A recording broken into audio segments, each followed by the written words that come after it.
Hello everybody and welcome back to another video on the channel. Today we're going to be going through the 2024 All-Australian team because I have a few problems with it.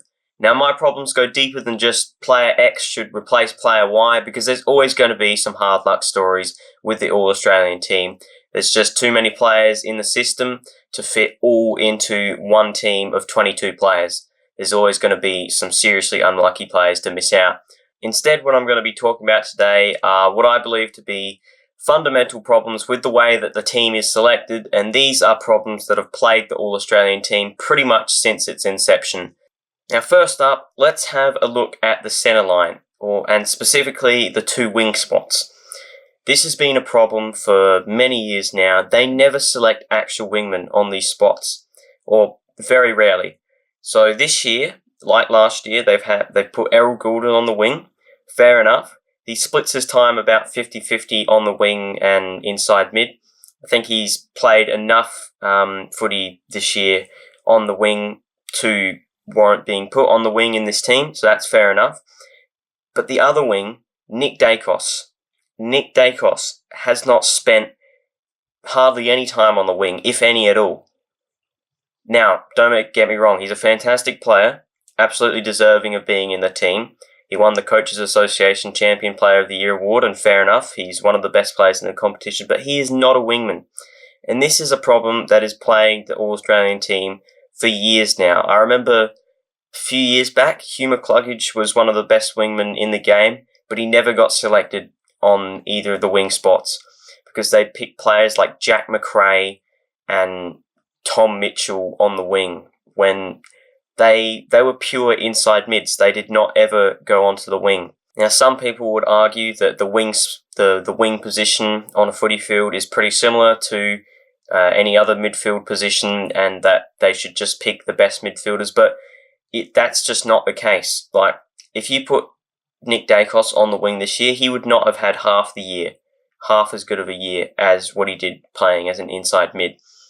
The wing position is, I think, very different, or at least different enough to warrant its own spot on this All-Australian team. Like, in my opinion, comparing wingmen to inside midfielders is like comparing half-forward flankers to centre-half forwards, or forward pockets to full forwards. They are, just because they start in the same third of the field at every centre bounce, like, obviously, a half-forward flanker and a centre-half forward both start inside 50.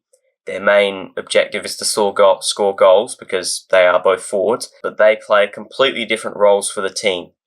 So I don't think you can really compare wing position to inside midfielder position, and I don't think that it is right that they just pick any old midfielders to put on the wing position every single year. So that has been a problem in the All-Australian team for years now. Like, very rarely, like last year they actually did it for the first time in quite a while, where they actually selected two genuine wingmen. They had Errol Goulden on one wing and Josh Daicos, Nick Daicos' brother, on the other wing. That was like one of the first times I can ever remember them selecting two wingmen. And I thought they were going to do it again this year because Massimo D'Ambrosio, who's been, I think, definitely the second best wingman behind Errol Goulden, and he's more of a genuine wingman. He doesn't go inside midfielder at all, really. And I really thought they were going to select him in the team because they had him in the squad. He's been a fantastic wingman for Hawthorn this year, a brilliant recruit. But they completely snubbed him from the team, and I think that he was fully deserving of going on that other wing spot. Now, next up, this has been another problem that has plagued the All-Australian team for years, and that is putting inside midfielders onto the half-forward flank. Now, I mean, putting inside mids on the wing is like almost fair enough because, you know, at least wingmen are still midfielders at the end of the day. They play through the middle of the ground. They cover both ends of the field, attack and defence. But putting inside midfielders every single season onto half-forward flanks is inexcusable. Chad Warner and Isaac Heaney, alright, maybe they might rest forward every now and again. That does not make them forwards. I can understand them putting one sort of midfield forward player that plays both in the midfield and forward, like a Christian Petrarca or a Shai Bolton. But these two players have hardly played any time up forward this year. And the fact that both of them are on a half-forward flank, taking up the spots of other potential players like Tyson Stengel, who, in my opinion, should have been an absolute lock for this team. He's been the best small forward, or the best forward pocket type player this year. 42 goals, that's the most of any small forward, and he got 19 goal assists as well. He's been fantastic for Geelong this year, and in my opinion, was absolutely robbed because instead of Tyson Stengel, they decided to put Chad Warner and Isaac Heaney in the team. They easily could have put Warner and Heaney onto the bench and squeezed off other two players, or they could have even left out one of those players entirely. If I were to pick one player out of the two to leave out, I'd probably go with Chad Warner. I think Heaney's been more consistent this year. But if Chad Warner missed out in favour of Tyson Stengel, I would have not have been mad at all, because Stengel is absolutely deserving of the forward pocket position. They could have easily put Dylan Moore up onto a half-forward flank and then Stengel in that forward pocket and just move Warner onto the bench or out of the team entirely. It would have been such a simple change. And this is something that has plagued, once again, it has plagued the All-Australian team for years now. Like, I remember a few years ago, they put Marcus Bontempelli and Christian Petrarca onto the two half-forward flanks. Petrarca may be fair enough. In the last couple of years, he has been playing a bit more up forward. He's still primarily a midfielder, but I think that because last year they put Petrarca onto the half-forward flank, I thought that was fair enough. But Bontempelli, back in 2021, when they put him on a forward flank, is just, he's an inside mid, pretty much purely an inside mid. Maybe he does rest forward from time to time, but there should not be two inside mids taking up the half-forward flank positions. And this has not just been a recent problem. Like, all the way back in 1993, Jason Dunstall had a 123-goal season, and yet he was left out of the team in favour of Gary Hocking. Gary Hocking is a midfielder, and he got put into a forward pocket ahead of Jason Dunstall, who kicked 123 goals in 1993. That is ridiculous. So that is not a problem. That's not a recent problem that has just started to creep its way into this team selection. That has been a problem since pretty much the dawn of time. Anyway, on to my final problem with the team, and now we move into the back line. Now, this last point that I want to make is to do with the actual All-Australian selectors themselves. So we're just going to quickly look over here.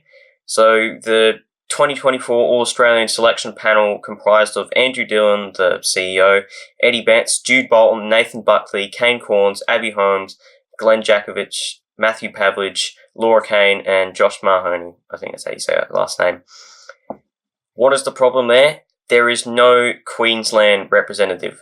There is a representative for Victoria. There's a few. There's one for SA, or couple. There's Kane Corns and Abby Holmes, who played for the Adelaide Crows. You got Jude Bolton, who was a one-club player for Sydney for many years and still commentates Sydney games. And Matthew Pavlich from WA. There is no Queensland representative. And what has that resulted in? Harris Andrews, in my opinion, probably the biggest robbery of this All-Australian team, has not been selected.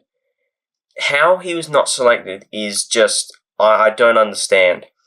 He has been, along with Jacob Wiedering, by far the best key defender this year. He's been absolutely superb. Let's just take a look at his stats. He has taken the most intercept marks of any player in the competition. Now we look over to his one-on-one defending, so he's a fantastic intercept marker, obviously. Contested defensive one-on-ones, he has again been top 2. He has been involved in 78 contested defensive one-on-ones for the year and has lost only 11. That is pretty much the best percentage of contested defensive one-on-ones, either won or halved, behind only Jacob Wiedering. So he's a fantastic intercept marker. He's a fantastic one-on-one defender. He's top 2 in both of those stats for like all the key defenders in the competition, and yet he's missed out on this team. Ahead of him is Luke Ryan. Luke Ryan is nowhere near All-Australian caliber. I'm sorry, Fremantle fans, but he should not be in this team. Now, sure, he might have the most marks in the competition. Look here, he's the #1 marker in the competition. That doesn't mean anything, because look at how many of those marks are contested. 9. Only 9 contested marks. Harris Andrews is second in the competition for contested marks with 45. That says to me he does a lot more actual defending than Luke Ryan. And then we look over at how many intercept marks Luke Ryan has had. So Luke Ryan has had 42 intercept marks for the season. That is less than half of what Harris Andrews has had. And then we go over to his one-on-one defending. He has a contested defensive loss percentage of 31.3. Compare that to 15. That is what Harris Andrews had. There is no way Luke Ryan should be in this team over Harris Andrews. They are slightly different players. Like, Luke Ryan's more of a mid-sized defender.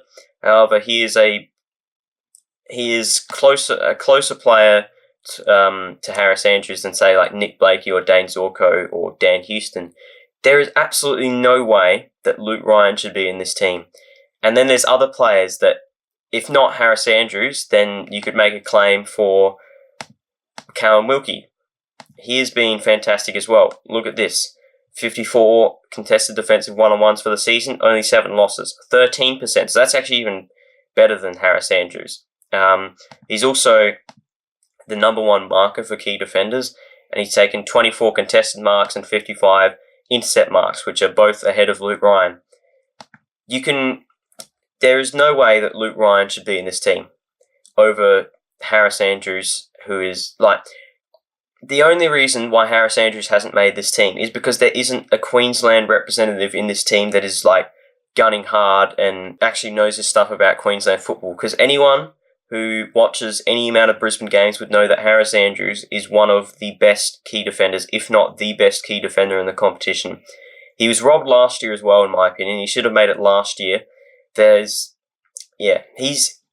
How he did not make this team is baffling to me. So that pretty much wraps it up for this rant video. They are my main problems with the All-Australian team. There are a couple of players that I've seen online that people have been saying should have gotten in the team, like Tristan Xerri over Max Gawn. I don't know about that one. People saying Zach Merritt should be in the team. That's probably fair enough. Although, like I said at the start of the video, there's always going to be some unlucky players to miss out on this team. So I don't really have a problem with omissions like that. It's more the fact that this is not structured the way an actual team would be structured. Like, there are just way too many midfielders in this team. This is supposed to be a team that comprises the best player of every single position, and yet there's just half of the positions that should be like the half-forward spots, both inside midfielders. The wing spots, one of them at least, is an inside midfielder. So this team's not structured how an actual AFL team would be structured, and I believe that is a problem for the integrity of this team. And yeah, that'll pretty much wrap up this video. I hope you did enjoy. Let me know what you thought about what I had to say about the All-Australian team in the comment section below. If you agree or disagree with me, hopefully my ranting was at least somewhat coherent today. Anyways, if you did enjoy, leave a like and subscribe to the channel. Comment down below once again, what are your thoughts on this video? What are your thoughts on the team? Were there any other unlucky players that you thought should have made the team? And I'll see you all in the next one. Bye.